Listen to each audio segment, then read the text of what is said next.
Hi, everyone, and welcome to another Triangular Talk session. My name is Shreya Kalyan, and I am the CEO of Gormatical. Triangular Talks is a forum for students to interact with and hear directly from industry executives across various companies and organizations about how they use STEM concepts and problem-solving skills in their day-to-day work lives. Triangular Talks will be a series of 1-hour Zoom sessions consisting of 3 parts: an introduction, a presentation, and a Q&A session. These talks will revolve around one central idea: the triangular method for solving problems. This method begins with a problem. From that, one gets innovation, which one will finally use to solve the problem. To help students connect the dots between classes and real life, speakers will be asked what they do every day and how they apply their knowledge of STEM and problem solving. This will introduce students to different industries and motivate them to nurture their problem-solving skills and not give up. The most common question asked by students in any math class are, why are we learning this, or when will we ever use this? This program will answer these questions and encourage students to take the initiative to learn and do more. Before I introduce our speaker, I would like to thank Ms. Madhangi Shivaramakrishnan, Mr. Andrew Zhu, and Mrs. Lisa Gao for making this possible. That being said, I would like to introduce today's speaker, Mrs. Cathy Weber. She is currently a continuous improvement black belt at Kindeva Drug Delivery. She is a BS in chemical and biomolecular engineering and a master's in engineering management, both from Johns Hopkins University. Today, she will be talking about how she brings about new equipment automation in the pharmaceutical industry. I'm particularly excited for this talk, as she is the first woman I have seen in this line of work, and it serves as an inspiration. Without further ado, I would like to give Cathy the floor. Cathy, welcome. Thank you. All right, let me share my screen. Let me know if you can, when you can see this. We can see it. Okay, thank you.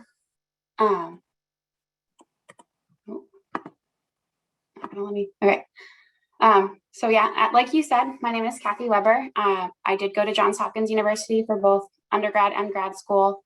Then I moved out to Missouri and started my career in Springfield at 3M. I did a couple different positions there, mostly manufacturing operations, where I worked on existing processes, brought in some new products, and then just kind of managed day-to-day problems with equipment. I then transferred out to Northridge, California, where I was part of the 3M plant there. We have since spun off into our own company, Kindeva Drug Delivery, and I've gone through a series of technical and supervisory roles since moving to Northridge. Currently, continuous improvement black belt, like you had mentioned. And just so you guys are aware of what that means, because the title itself doesn't necessarily tell you what I do. I basically go help people solve problems from going from challenge accepted, so what is your problem, and then getting it solved. And we do that through a 10-step model where you make sure you truly understand the problem, you identify your gaps and issues, you try to prioritize and determine the root cause, and then once you figure out what that root cause is, you plan your improvements, you make your changes, and then you actually implement the changes and make sure you do things to control it that you can sustain the gain. And that's how you go from challenge accepted to problem solved. There are projects that I help green belts go through on their own, and then I also lead global projects for the company. So it's a great opportunity to kind of get involved in the company and see a lot of different things. So it's been a great career choice for me so far. A little bit about Kindeva. So we have a range of technologies that we use. There's inhalation, which is your metered dose inhalers, your dry powder inhalers, things like that, kind of your asthma type drugs, if that's probably the most familiar one. Transdermal, which are patches that get applied directly to the skin. Microstructures or microneedles, which are a newer technology for us. They're just microsystems that, oh, can you guys see my screen? I just got a note. Yep, we can see it. Okay, sorry, something just popped up on my screen that said you can now see it, and I was like, uh-oh. But then we're also always looking for future technologies. And I did forget to mention already, sorry. If you guys have any questions, please feel free to come off mute and ask me, interrupt me. It can be as interactive as you guys want. or you can save them till the end if you don't feel comfortable interrupting. If you put them in chat, I probably won't see them because I don't have the chat up on my screen right now. So if they're in chat, I can go to them later. All right, so yeah, that's a little bit about Candeva, what we do. This is going to focus a lot on the inhalation side, so I'll give you some basics of that in just a second. So the problem we had is we have a new product that we were trying to package.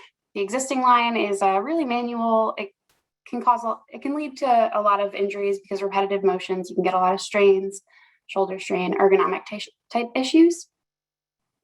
So we had to figure out how to innovate that and combine packaging lines, add new equipment and automation just to make it more efficient and reduce potential for injuries, because employee safety is the most important thing we have as a company.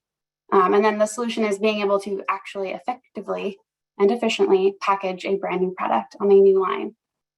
So I'll talk through how we kind of go through these steps and what it takes to bring in a line like this. But first, some inhaler basics. So you might be familiar with inhalers, you might not be. So I'm going to assume everyone is not, just to make it easier. So there are a lot of different components for this. There's an actuator and a canister, and together those will form your assembled MDI, which is a metered dose inhaler. I will refer to that as an MDI. I apologize, but it's just the typical inhaler that you see if you use an inhaler, if you see someone who's ever using an inhaler, that is the part that you're most familiar with. The rest of it's going to be more packaging materials. So for this project, the MDIs had to go into a foil pouch. So that's the foil and desiccant and the MDI. That's what's going to be inside of the pouches. The pouches are then cartoned. So then we have 2 inserts and the foil pouch all go inside of a little cardboard carton that are sealed shut. We then take 4 cartons and we band them together to make a bundle. And then those bundles will be put into a shipper box. It'll be 20 bundles for every shipper box. Just as what all of these mean. I put little diagrams on the screen to hopefully make it easier, but please stop me if you're not sure what I'm talking about at any time. So our original process, I had mentioned that we have a very manual process originally. Basically, we had a semi-automated spray testing and check weighing line, which would test the functionality of the valves and then weigh every single canister. We then had to manually put each canister into an actuator to assemble the unit, and then manually load that into our next semi-automated process to pouch it. Then after we had it pouched, we would then manually move them into a testing machine to test that there are no leaks in those pouches. And then finally, we manually cartoned them. So we put them in with the inserts, the pouch inside of the carton that we would then glue shut. Very manual. Very tedious. It took a very long time. So to make 100,000 units, it would have taken us 18, almost 19 days of machine time. So that's just for the 2 semi-automated processes, as well as 813 additional hours. It's a lot of time just to be able to do this. Essentially, it's a month of time if you're assuming 4 people are doing all of this work. So some of the safety concerns that we have for this is repetitive motion. When you're doing things this manually, not only is it tedious and potentially can have problems with quality, with someone not gluing the box right, or we miss spots as we're loading it into machines, things like that. There's also potential for employees to get hurt that way, because if you're doing the same thing over and over and over again, it gets exhausting. And that's why we need to make sure that we kind of automate some of these tasks to make it easier on the people. We're also, oh, sorry. Go ahead. There's a question on chat. Is that why medicines are so expensive? It could be part of the reason. I'm sure there's a lot of reasons that go into that. But yeah, they do have to take into account like how much time and labor it does take to make it. The cost of the materials themselves goes into that. There's a lot of different things that go into how companies price things. But yeah, so the safety concerns are the main reason that we needed to kind of automate this. And then also the efficiency. Running 1 lot every month is not a great process. So being able to make that faster is going to be one of the things we try to do. So yeah, we want to reduce the safety concerns because it's a lot of repetitive processes. Robots are really good for that. So we're going to try to get some robots on this line. We're going to improve guarding for all machines, and we have some evaluations we do throughout the process, and then including ergonomic evaluations to make sure people aren't going to be doing the same tasks over and over again. And then we also want to make sure that we're reducing processing time by 75%, which seems like a lot. It's a big goal, but that's what we wanted to do to make it down to 5 days a lot. And I have a quick sneak peek video here of what it'll look like later. You'll see more about the line at the end of this session.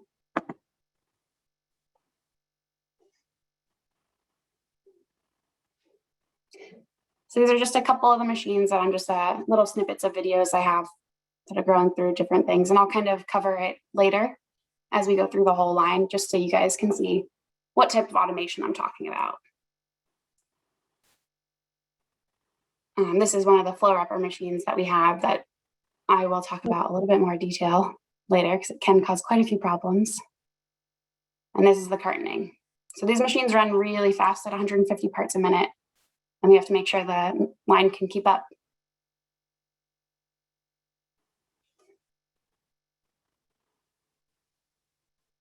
And this is the other side of the cartoning. Okay. So that is a sneak peek. Hopefully that's interesting enough to make you want to continue listening. So for the typical packaging process, why is this project necessary? Is, okay, so we normally have trays of canisters that are filled on a filling line.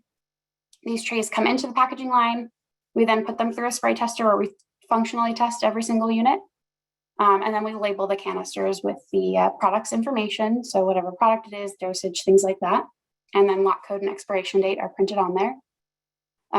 The canisters are then assembled with the actuator. The assembled unit is then cartoned at a cartoner. We then overwrap the cartons together to form little bundles, and then it goes into a palletizer. The only problem is for this process, we actually have a lot more things that we have to add in. So we have an actuator label we have to consider. This product also needs pouching and leak testing. So we have to have a flow wrapper for pouching purposes and leak testing in order to check that every single pouch is sealed properly. There are no holes. And then it actually has a second insert that is unique to this product for us. We don't have a lot of products that have 2 inserts in the inhalation side. So these are the 3 big things that we have to consider. So our flow wrapper, the leak tester, and the cartoner have quite a few big changes that we need to make compared to what we would normally do. And this is kind of where the innovation has to come in. How do we make this better? So why is there new equipment required? Why is it not the same? So packaging requirements are actually based on the product itself. So it's the valve and can combination and product stability. So these are set based on what the product is, what it needs. Can't really change it once it's decided. And that's what we go with. So we were told we need to have it flow wrapped. We need to make sure it's wrapped successfully with no leaks. So it needs to be pouched basically. And then the customer also requests that it had 2 inserts rather than just the 1. So what is our engineering group doing on this? So we are looking at how can we minimize potential safety issues? How can we ensure that we maintain product quality? And how can we make this line efficient? We don't want to have the line stopping constantly or have to have someone there babysitting it to keep it going. So how do we get this new equipment to run well, and how do we optimize these settings? Those are the big things we're going to try to answer. Luckily, we have a generic process we have for this. So our design process looks like this. We have our packaging requirements that are given to us. We then take these packaging requirements, we put them into equipment requirements. So if the packaging requirement is that it needs to be flat flow wrapped or pouched, we then take that and say, okay, how big does the pouch have to be? What speed should the equipment run at? Is there anything that needs to get printed on that pouch? And kind of list out a series of requirements or specifications that we would want this equipment to be able to do. And this is really important because if we miss anything here, if we forgot to say that we need to leak test it, we wouldn't get that piece of equipment. So it's really important that we figure out and are able to identify the requirements and put them into words that everyone can understand. We then reach out to vendors to have them build equipment for us, and we test it. And this is where the real fun gets started. We get to optimize equipment, and I'll get into that in just a second.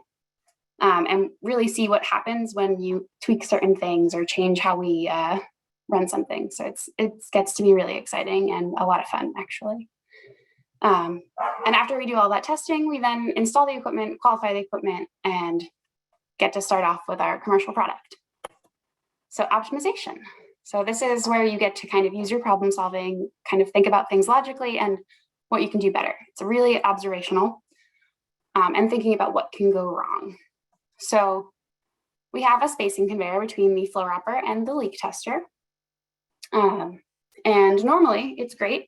Our flow wrapper runs at 150 parts a minute. Our leak tester runs at 150 parts a minute, perfectly spaced. As long as nothing goes wrong, it's perfectly spaced throughout. There's not a single spot where you're going to see bunching or pileups or anything like that. But what happens when someone, either on purpose for an audit or a challenge, or accidentally touches one of the pouches and it's no longer in the exact spot it needs to be? How do we deal with that? So we have the manual intervention problem where someone might have accidentally held a pouch up and now it's slightly further back than it needs to be, or we have a larger space than necessary, which will mean that the pouch won't make it into the test chamber at the leak tester properly. So how do we deal with that? And then also, say we have a stop on the machine. Because of the way these two machines work, they both cycle stop, meaning they will continue to finish that cycle before they actually stop producing product. Not what would happen if there was an emergency, but in normal operation, that's how these machines would work, is it'll finish its cycle completely and then slowly stop. Kind of like if you were to spin a bicycle wheel and just let it stop on its own, rather than forcing it to stop and grabbing it right away. So you'll see that the pouches won't actually end up in the same spot because the flow wrapper cycle and the leak tester cycle are not the same. So you might see pileups or they're too close together. And then that means that they wouldn't get into the test chamber once again at the leak tester, or they'll cause a jam. So what do we do for these things? So for the spacing conveyor, this is kind of the image of what it looks like. There's a lot of sensors on it. There's a little eject chute, which I'll get into in just a second. But how do we fix it? So we decided that we need to add a system to recognize when pouches are too close together and be able to push them off. So we have two sensors here that will see where a sensor is, or where the pouches are. Those are the first two sensors on the right-hand side. And it will say, okay, these pouches are too close together. It'll then activate the air blow off and blow off both pouches into this eject bin. And then that final sensor is it's an eject verification sensor. So it's just making sure that they're actually pushed off the line properly. The other problem we had was what happens when they get out of sync with the leak tester. So the pouches have an awkward space between them where they're no longer properly going to make it into the leak tester. How do we deal with that? So we actually have a little phasing conveyor right at the end. That is the one with the little holes in it. They look like little dots. It actually will speed up or slow down based on where the pouches are. So the first sensors will see where is the pouch, and it'll cause this phasing conveyor to speed up or slow down based on that position and where it should be, because it's always trying to keep it in line with the leak tester chambers. So here's a quick little video of the phasing conveyor, as well as the spacing conveyor, and then the leak tester machine, and then I'll kind of get into some of the leak tester specifics right after. So this is our spacing conveyor. You can actually see we had a little pile up that then had to get cleared out. It's really quick. This machine, again, running 150 parts a minute. It is just moving right along. So it's hard to be able to do things that quick, and that's where the programming comes in. The programming for how do you manipulate the conveyors and speed something up and use it based off sensors. There's a lot of complex programming things in here, and it takes a whole team of engineers to make sure we get these things going. Sorry. So you saw the leak tester. It's a giant machine that has a lot of, basically it's like a carousel inside that just goes round and round. A pouch will get put into a chamber closes, and then it does its testing process. So how does it work? It is a vacuum decay leak testing method that uses 3 phases. So there's the vacuum phase, where we actually pull vacuum on the chamber with the pouch inside, and it has to make it to that minimum vacuum level by a set time frame, which in our case is by 0.3 of a second. So we have to make it to the right vacuum level by 0.3 seconds. Very quick process. Then we have to hold that for another 0.2 seconds in order to get through the stabilization phase. And then we finally take our first reading. And this will be our initial reading for what is the vacuum level in this chamber. And now we're in the testing phase. So we then go through 2.4 more seconds, so for a total of 2.9 seconds of duration at this point for this chamber. We get our second reading at that point, and we compare the two readings. So we take the second reading minus the first reading, and that'll give you your delta or your change over time. And we compare that to a threshold. And that's how we determine if it's a good pouch or a bad pouch. So it's just looking at, are you basically pulling air out of the pouch? Because the chamber size is based on the pouch size. And we know how much air is supposed to be in there. So when we pull vacuum on it, we should be able to pull out all of that air and nothing more. If there's a hole in the pouch, you'll pull air out of the pouch, which is why you'll see a bigger delta. And that would mean that there's a leak. So how did we calculate that threshold? How do we know how big of a hole is too big of a hole? Because you will see some leakage in anything because materials aren't 100% porous, or it's not 100% non-porous. So our packaging requirement was 55 micron limit. So we can have a hole as small as 55 microns and we have to be able to reject for it. So 55 microns, what does that really mean? For reference, a bee stinger, so like if you were to get stung by a bee, that stinger has a diameter of 86 microns. So it's smaller than a bee stinger. So it's a very small hole that we have to be able to detect and then reject pouches for. So I know this slide looks kind of intimidating because there's a lot of equations on here. So I'm just going to kind of tell you what we did. So we use the ideal gas law, which if you don't know, that's the gas law that tells you how gases behave. Of course, no gases in the real world are actually ideal.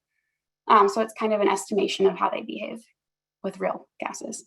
So it relates temperature, pressure, volume, and number of moles of gas. So number of molecules, basically. And this gas law is used to help determine what happens to a balloon when it gets into a high altitude, or it tells you why an airbag expands. So it's used for a lot of different things. And in this case, it was able to help us calculate what is that proper threshold that we need to compare it to, so we can then reject pouches properly if they have holes bigger than 55 microns. So yeah, I'm not going to get into the manipulation of the equations, but there is a lot of math that we use in order to do that, because you have to be able to calculate everything, which I know everyone going through school, I always said, what am I going to do this? What am I going to do with this? All of this math, and it really does come in handy. So yeah, it's a great thing to learn it. Okay, so robots. Everyone loves robots. They're really cool. They automate things. They make things a lot easier on people, and they reduce a lot of ergonomic issues. So we actually have 4 robots on this line. We have 2 that are arm robots, and then 2 that are spider robots. And I'll kind of get into the difference there. You probably have noticed some of the spider robots in that initial video. But yeah, so we have 2 arm robots, and they do the tray flipping, and they actually move shippers from the machine onto a pallet at the end. And then we have spider robots, which are moving things from one area of the line to another conveyor, just moving it across the equipment. And again, in all cases, these robots require complex programming. There's a lot of math involved. You have to know how to relate the speed of the conveyor with the sensors and the position, and how do you know where to pick up a pouch or an MDI on the line and place it in the right spot every time. So I have a couple of videos really quick. We start with the arm robot. So we have this arm robot here. This is actually our tray flipping robot. So it'll go through, it'll scan a tray, pick it up, and then place it either on that conveyor or the other conveyor, depending on what's going on with that tray. And then one of our other robot types is a spider robot. Oops, sorry. If I can play the video, there we go. So this robot is picking up from the carousel for MDIs, assembling, and then putting them on a conveyor belt so it can get down to the flow wrapper. Okay. So now we've gone through a lot of the design optimization, kind of the back and forth working with vendors to make sure their equipment's running well and it can meet all of our requirements. So now we get to the point where we can actually install it on the line. So this is a very large piece of equipment, or a large line of equipment. There are 18 different pieces that we have to install. So it's a very large room and we have to install them in the right order. So we try to make sure that we're optimizing the flow into the room. There's actually quite a bit of scheduling that gets done because sometimes you have these really large pieces of equipment like this, what is it? A tower. It's an accumulator, that really large thing. It's an accumulator, but it's really tall. So it has to be installed using specialized equipment and a lot of extra people and making sure you have the space to lift it up. So we had to actually remove some ceiling tiles because it's so tall in order to not damage anything or the equipment. But after you get everything installed, that is when the qualification starts. So for qualifications, we have an installation qualification, which is our IQ. We are checking that everything is installed right. All of the wires are in the right spots. Everything is plugged in. It's all attached properly to the next piece of equipment. They're at the right height, things like that. Next is the operational qualification, or the OQ. And that is where we're checking that everything is operational. It functions the way it's supposed to. So we check all of the buttons, all of the sensors, all of the screens, because every piece of equipment has its own HMI screen. An HMI is a human interface. And we just have to make sure everything is working exactly like we expect it to. Everything is rejecting like it's supposed to, or letting material through as it's supposed to. Then we get to the PQ, which is the performance qualification. So we're checking that the line can actually perform properly. Can it run at the right speed? Can it pass all of its audits and challenges? Things like that. We need to make sure that it can run the way we expect it to, meet all of our specifications. And then the final part of the qualification is a PPQ, which is a product and process qualification, which is making sure that your equipment can run your exact product. So you use real materials and you make it as similar to commercial production as possible. For all of this, there are over 500 pages of qualification work. It's probably closer to about 850 pages for all of this that you have to go through line by line, executing every single item, saying, yes, I checked that this wire is installed. Yes, I checked that these buttons work and they function properly. The equipment responded the way I expected it to. Yes, it can run at the right speed. Yes, it passes all of the challenges. There are thousands of sensors and lights and buttons and screens and air reject bluffs and so many other things that you have to check just to make sure that you can pass through this equipment qualification, because you don't want to have equipment on your line that doesn't work the way it's supposed to. So it's a very important part of our process, and that is why there are so many pages of work, and it takes a whole team to get all of this done. So it's not just one person doing over 500 pages of qualification on their own. It's a whole team of people helping out. Okay, so now we have the end result. So here is the layout of our line. So it's a really big line. There are 18 pieces of equipment. So I will play you this video and kind of talk you through, as we go through it, what it looks like, or what's happening on the screen, I guess. So this is actually one of our vendors made this video for us. Just going to turn this down.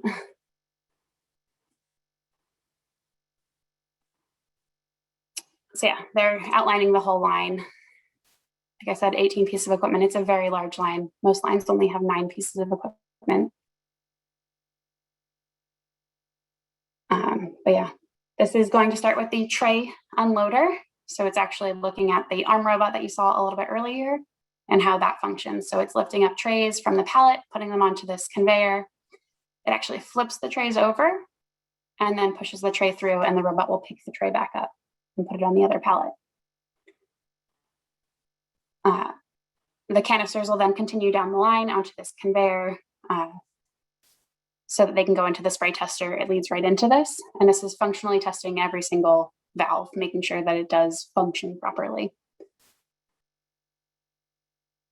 And then after the spray tester, it goes into a checkware for every single canister to be weighed to make sure it's within our range specification.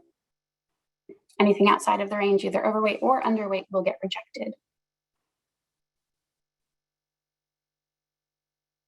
This is our canister labeler. So this is labeling every single canister with a label. The labels normally will have information on them. It won't just be this blank label that's shown for the video, but you saw that there's lot codes and expiration dates printed on there. This is one of the inspections we have. And then we also inspect that the label is present and not skewed, so it's not at an angle. This is our actuator hopper. So we have to make sure our actuators are all facing the same way to make it easier to actually put the canister inside of it. So it has to go through this system to kind of realign them all. We then go into the assembler where we push the labeled canisters into an actuator. And after the unit is combined as an MDI, it'll get picked up by this spider robot and put onto the other conveyor belt. This is our flow wrapper. It's right after the assembler. So we're pouching this assembled MDI in a desiccant sachet into a sealed pouch. So it makes a tunnel of foil and then crimps both edges to make it sealed properly. This is again the leak tester. They slowed it down to make it easier to see, but it is a quick moving machine that's just a carousel of moving parts, very cam driven. And then this is our accumulation system. So it's kind of like a parking garage where every other row will go up and every other row will go down. But it allows us to accumulate pouches when the line has to stop for some reason, either upstream or downstream of it. So helps us to keep the line moving efficiently. This is part of our cartoner. This is one of the inserts machines. So it's an extended capacity loading machine. And then this is the cartoner, putting both the inserts down. The pouch goes on top of the inserts. And then it goes into an opened up carton. Everything gets pushed in together as one. The carton is then tucked and sealed, and it gets glued shut. We also have serialization on this line, so that's a big thing for pharmaceuticals nowadays. Everything has to be traceable. So you'll see a couple different examples of serialization on this line. This is our bander, so literally just takes four cartons and puts it through a band of film around it to keep them together. And another serialization check right after that.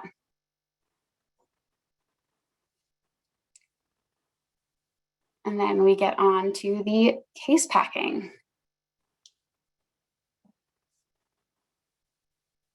So the case packer is where we're actually putting these bundles into the shipper. So it uses a lot of sensors here to make sure that the right number of cartons are making it in, that no bundles in the wrong direction or anything like that. And again, serialization comes into play here with the label, as well as aggregation, making sure that we can relate every single carton to a shipper.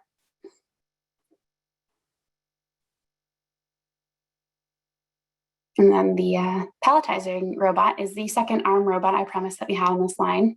And it takes the fully packed shipper and puts it onto our pallet. Reduces a lot of ergonomic strain right here, because having to pick up a box that maybe is 20 pounds every I think it's 10 minutes is pretty exhausting after a while. Doesn't seem like a lot, but it can be quite a bit. This line also has a centralized control system, so you can see what's going on the line from anywhere. We have a lot of TVs to make it easy for everyone to see what's going on. But yeah, that is the line. And I believe that might be my last slide. Oh, no, I'm sorry, one more. So metrics, so how did this project really turn out?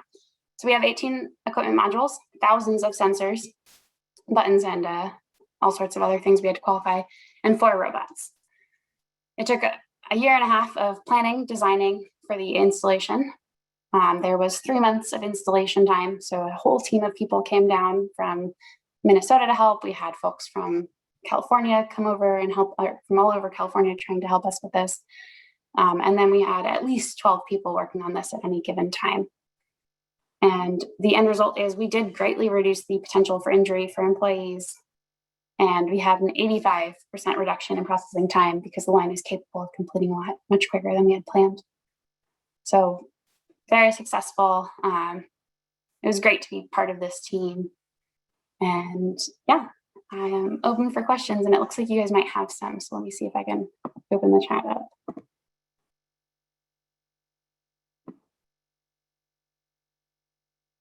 I apologize, I wasn't able to see these throughout.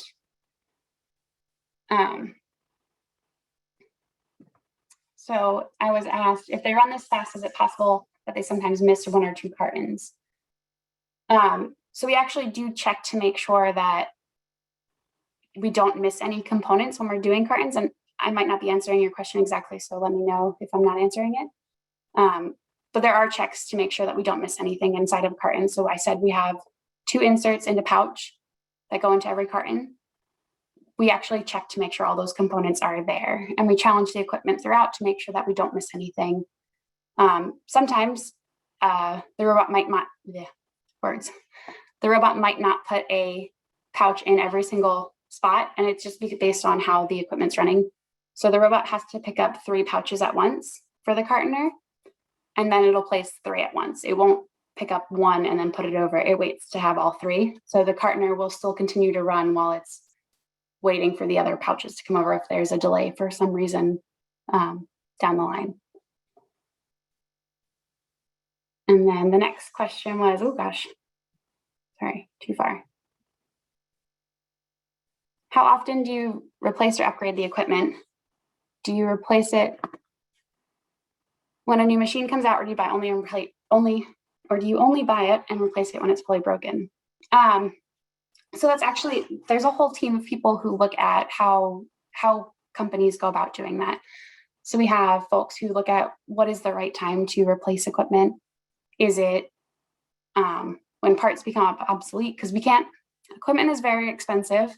It's not something you're going to go and buy a brand new one every time a new model comes out. Would not be efficient that way. It wouldn't be effective. You'd spend a ton of money every year just getting upgrades. So there are a lot of things that come into play here. So is the equipment running okay? They look at how it runs. What does the maintenance look like? So as equipment gets older, it tends to need a bit more maintenance. And are parts available? So once parts start becoming obsolete or we can't buy them anymore, the vendors are phasing those components out.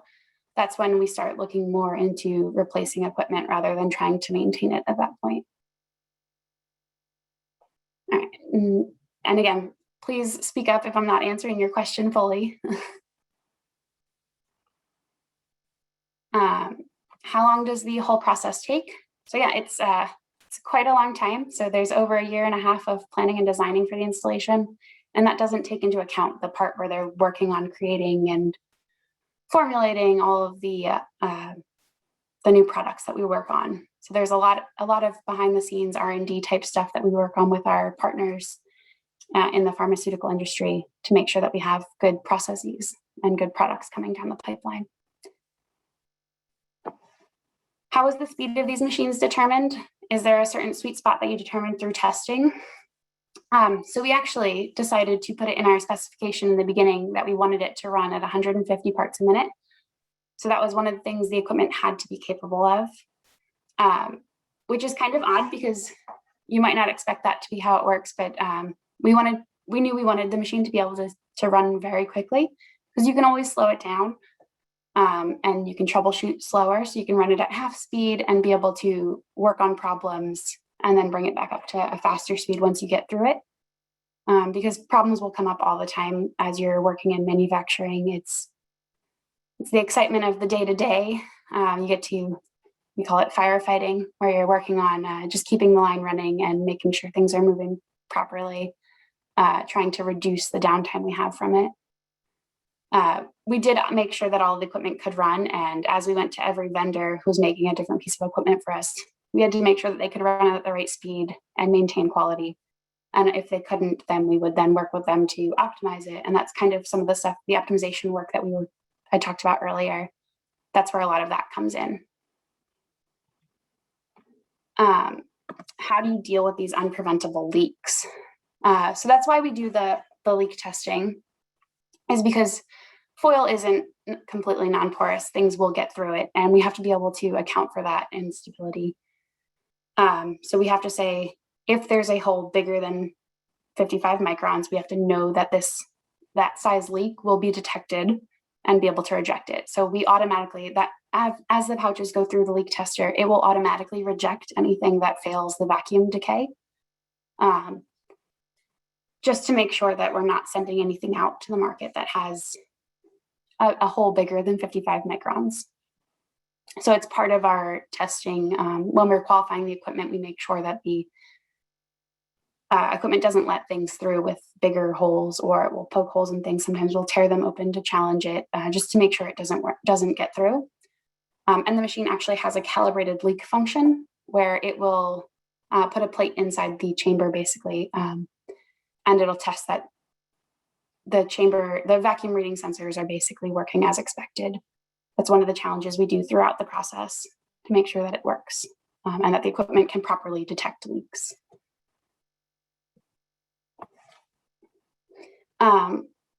What if one of the machines has something wrong with it, or some metal part broke and is sharp and ripping up all the bags? So that is a big concern. And that's why we do a lot of checks at setup. There's a whole slew of things they have to check, make sure things are working the way they are supposed to before we even start producing any good product. We have to make sure we can challenge the equipment before we start it up, which is just making sure the equipment is working the way it's designed. So if we're challenging a spray tester, we make sure it rejects things that don't spray anything at all, or they spray like a lot more than they're expected to. For the pouching process, we have to make sure that we don't have something ripping them up. So it's inspecting pouches as they get to the cartoner. Are there any holes in it? Is there something going on there? Because that's after it gets into a carton, it's not going to, there's nothing that's going to like poke a hole in it, basically.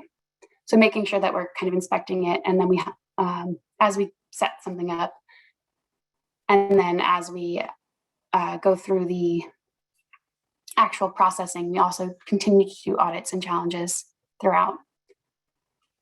Finally, we also have maintenance that helps to make sure that we keep things maintained well. So they do regular checks. They have preventative maintenance is what we call it. So it's a PM that they do. They have to check various aspects of the machine, replace parts before they go bad. And these are all set up and worked on with the vendors to make sure that we have them at the right frequency, that we're doing the right things. And we can always adjust that if we decide that, okay, we're running it more now, so we might need to increase the frequency of our PMs to make sure we don't have a problem when we're producing product. Okay, next one. Do you use any mathematical software to do complex mathematical calculations? So sometimes, I guess we do. So we'll use a lot of simulation softwares, and the programming softwares, I think, will help with a lot of that stuff. I am not part of the programming team. I don't know much about the actual programming side. It's not my area of expertise. I'm more in the engineering manufacturing part. But there is a lot of software that they use, and it's very specific. And sometimes it's specific for that machine to make sure that it's working properly. So I'm sorry, I know I didn't answer that one very well. There is a lot of very specific software that's used, and I am just not able to answer that one. I'm sorry. So how many engineers design the equipment? There's been at least 12 people working on this project, from project engineers to manufacturing engineers, kind of like myself. We had technicians working on the line with us. We had folks on the installation side. It takes a huge team to be able to make something like this happen. You don't get an 18-piece line of equipment to just go in with just one person working on it. How much would each machine cost? Well, I think the different machines all kind of cost quite a bit differently. Some machines might be like $500,000. Some might be a little bit more, depending on how complex they are. And I'm not sure the exact breakdown of costs for this, but it is quite an expensive line to have. I think it's over $10 million of equipment and installation and integration overall. So it's not a small chunk of change there. How much space will the line take up? I apologize, I don't have that off the top of my head. It is, I don't even know if I can estimate that right now. I'm sorry. I apologize, I can't answer that one. And how much did the entire project cost? So I'm not sure the exact amount, but it's definitely over $10 million for this. And it's just a lot of very specialized equipment, and we have to make sure it can do things very specifically. Do you perform any random sampling and of manual check of the parts during during the assembly of the line? So yes, we do a lot of random samplings. So we have, those are called the product quality audits, and we do them throughout the manufacturing process to make sure that our equipment's working like it's supposed to, that everything is maintaining quality. If we were to ever find something that wasn't up to our quality standards, we would then stop the line, and it becomes a quality investigation, and we have to kind of figure out what's going on, do re-inspections or reject material based on what we find out and the extent of the quality error.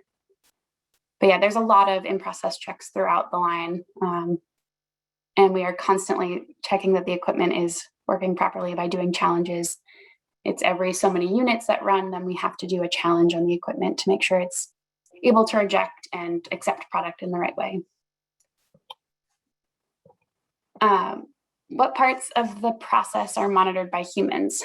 So for this line, let me go back one slide so you can see the line layout a little bit better. So for this line, we have 8 people that help us on this line. So there are 8 actual humans randomly around this line. Some of them are on the outside because that's where the screens are going to be, and some of them are going to be on the inside of the line, kind of inside this weird, L, kind of like an L shape, a T without the other side. And there's someone at the tray unloader, and the spray tester and checkware. That's going to be one person. There's someone at the canister labeler, between the canister labeler and the actuator hopper. That's going to be another person's spot. There's going to be someone by the flow wrapper, someone by the cartoner, someone by the case packer and bander. There's going to be 2 people who kind of float about to help make sure people are keeping their equipment running, able to do challenges on time and things like that, that help monitor and keep up with everything else. Can I talk about the challenges you face during the design phase? Yes, so the design phase.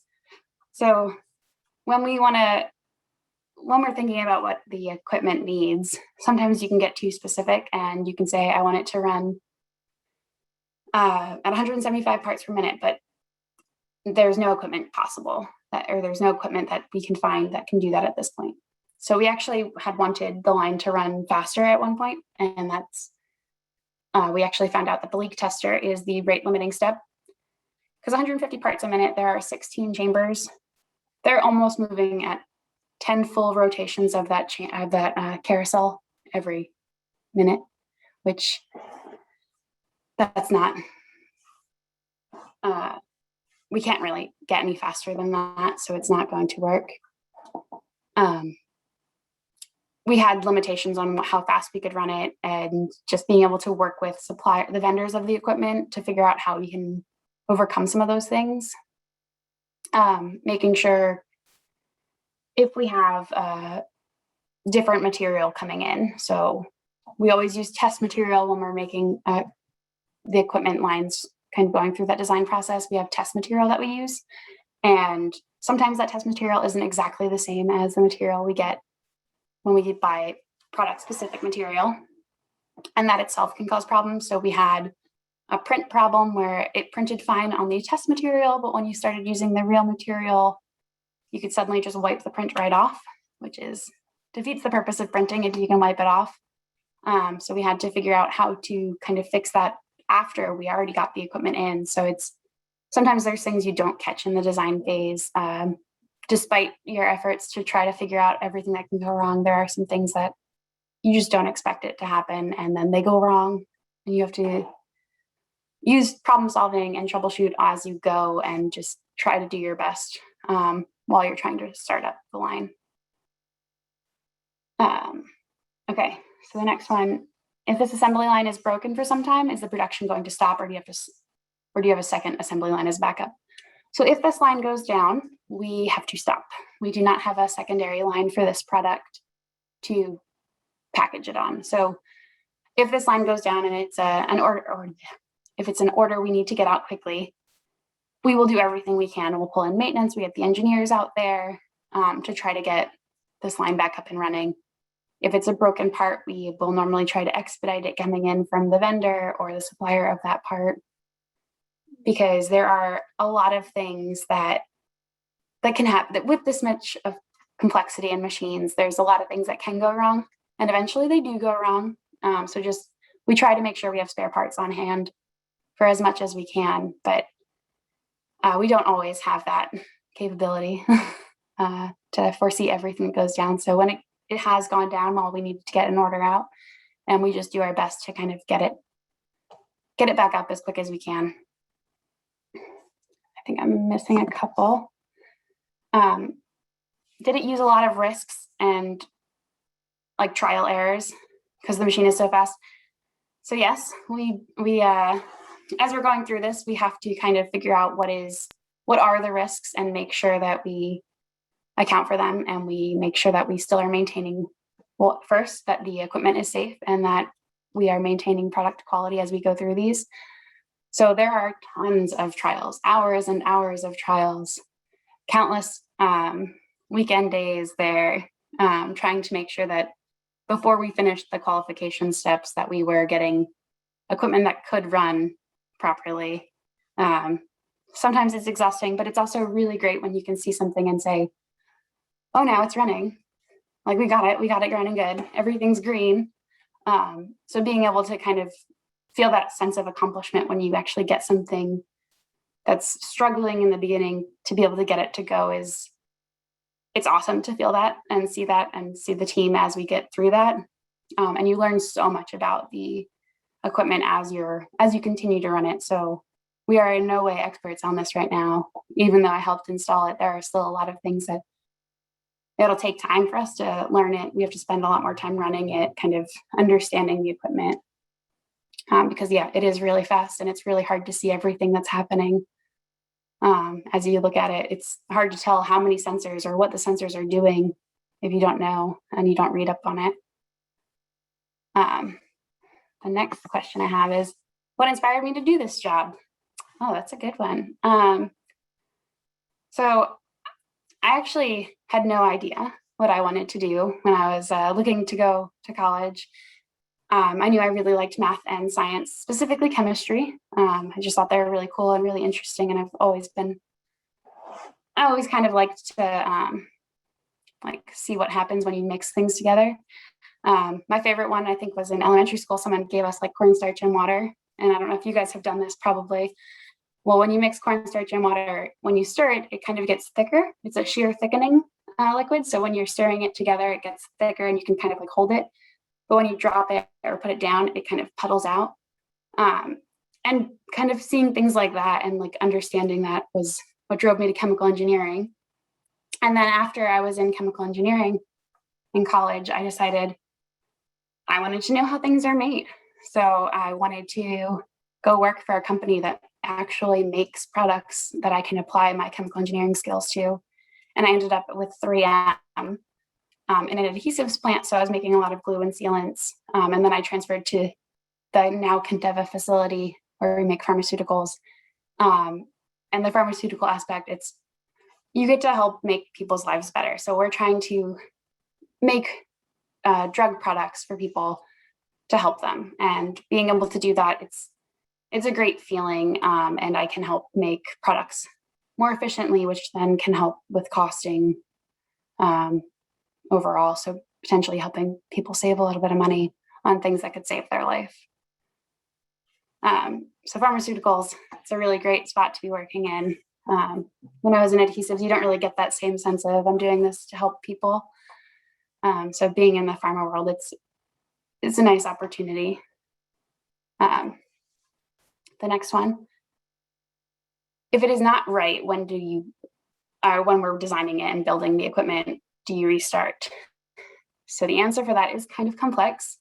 So it depends on what's not right about it. If it's something that we can adjust, we'll adjust it, even if it means like we have to kind of redesign some parts. And we actually had to do this a couple times. Actually, if you look at this, the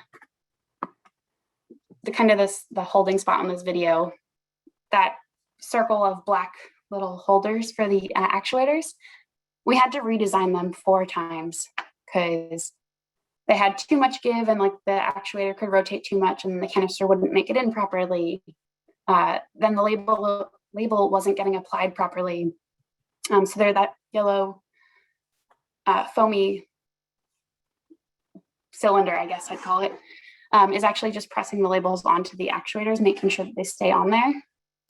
So we had to adjust those little black actuator holders so many times because they weren't quite right when we were doing it. So it does depend a lot on what's wrong with it. I haven't seen any equipment that was just completely wrong, but we have had to work with some of it quite a bit and redesign things to make it work for us. How do you forecast this process will evolve in the next 10 years? So hopefully, as we get more comfortable with automation and see what's coming, because right now we know we have robots are a big deal. They make ergonomic tasks a lot easier, or potentially ergonomic risk tasks easier, because when you have to push a canister into an actuator, it's really hard on elbows, shoulders, wrists, and robots can help with that. So as we kind of get more technology, I think there's potentially a huge opportunity to continue to reduce risk and kind of automate some more and be able to kind of build on things that we already know. So I think there's potentially you could cut the design time down, or maybe it'll get longer and we work on designing it specifically for one new process and we kind of go, what do we need this to do? So I guess I could see it going both ways, where we kind of take more off the shelf things, or we get more custom and more very specific for what we want and what we need. This line uses kind of a hodgepodge of both, where we have some off the shelf machines and some are very specific, but they're specific, but based on common technology like pushers and spider robots moving things. But if we could design something brand new for us, pretty cool.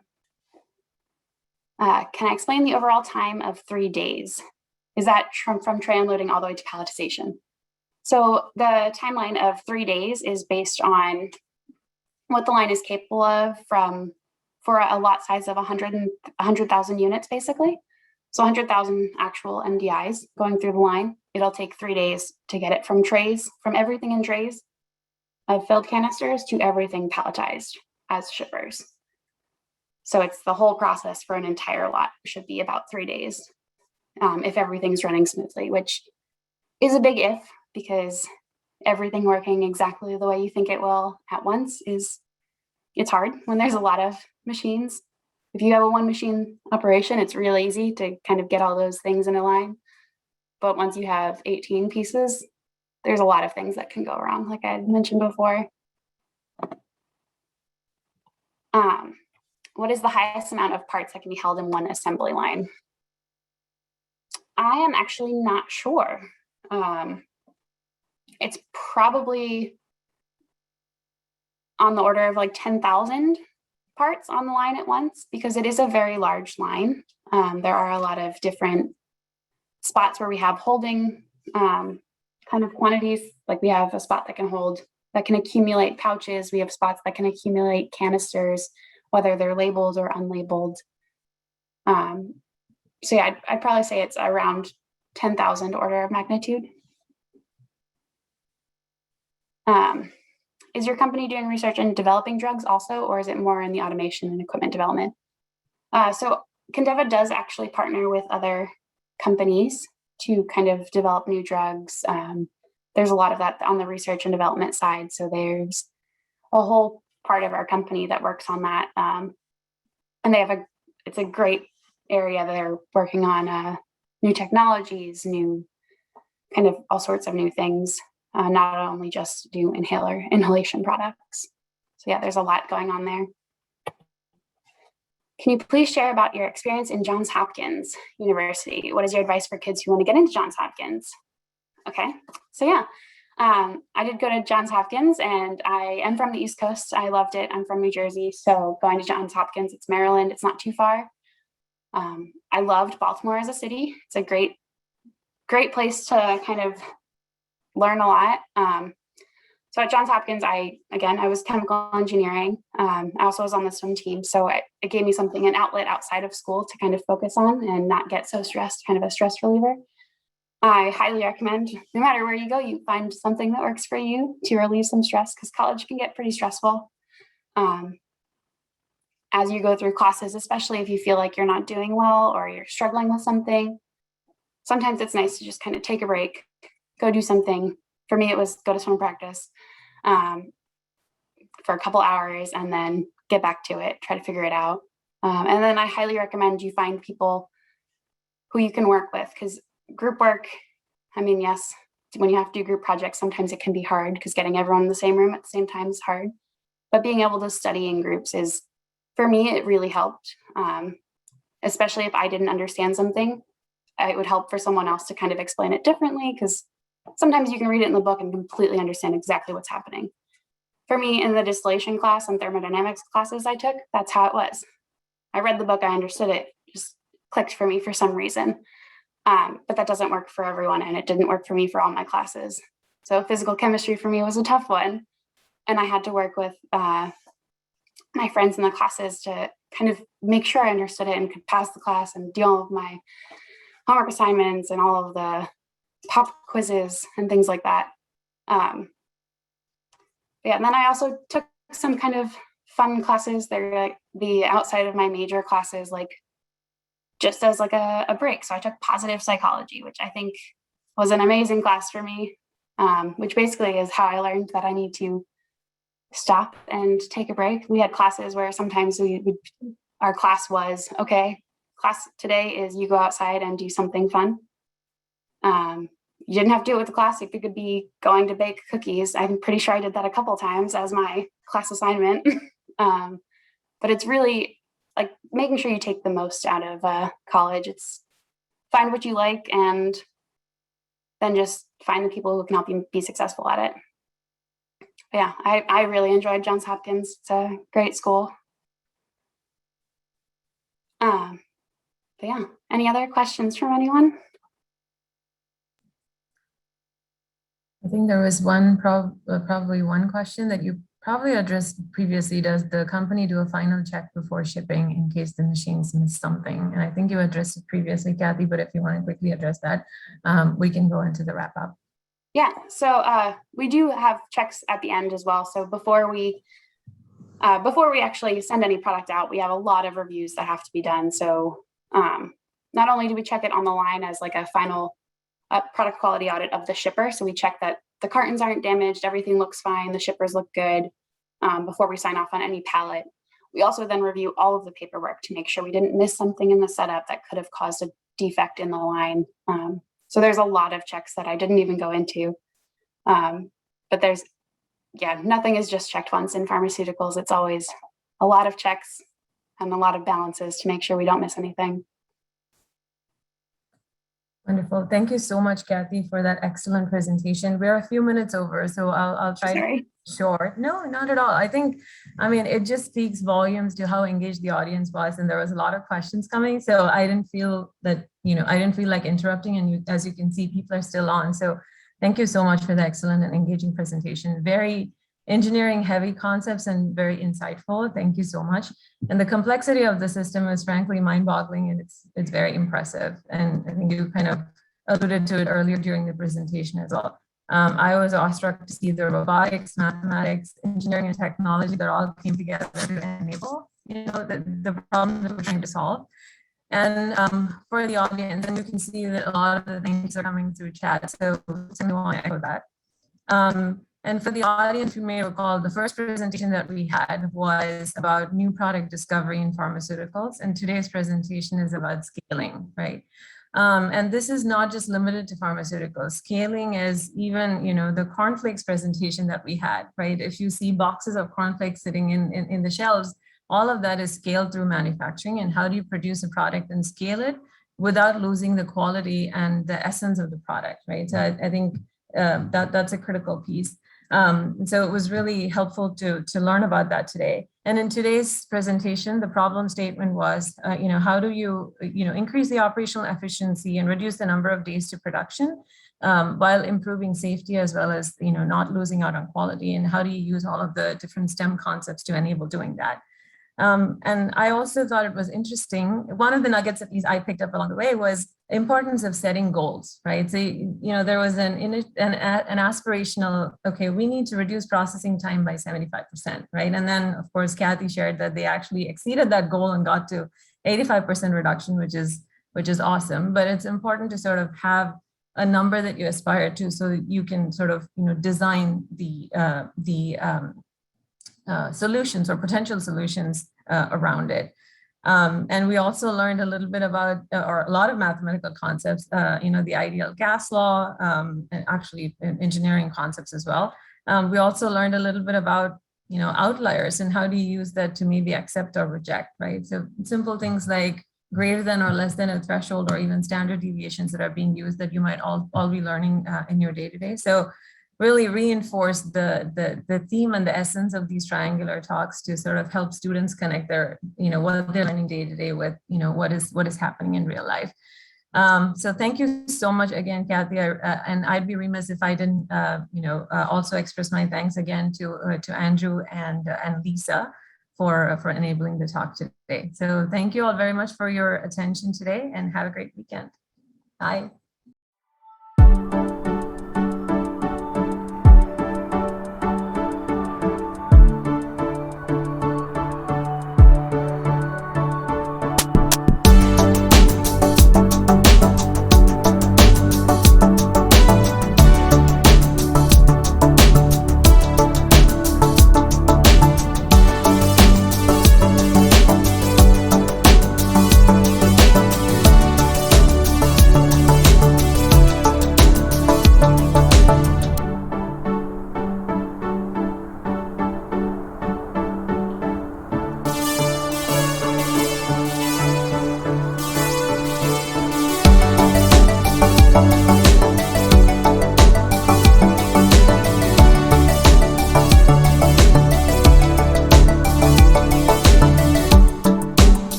If you have any questions, you can email info@agoramagical.org or comment below and we'll reply back. Maybe. And if you want to see practice things or anything about us, you can visit our website, which is basically the end of the email, but without the info and the end. So bye!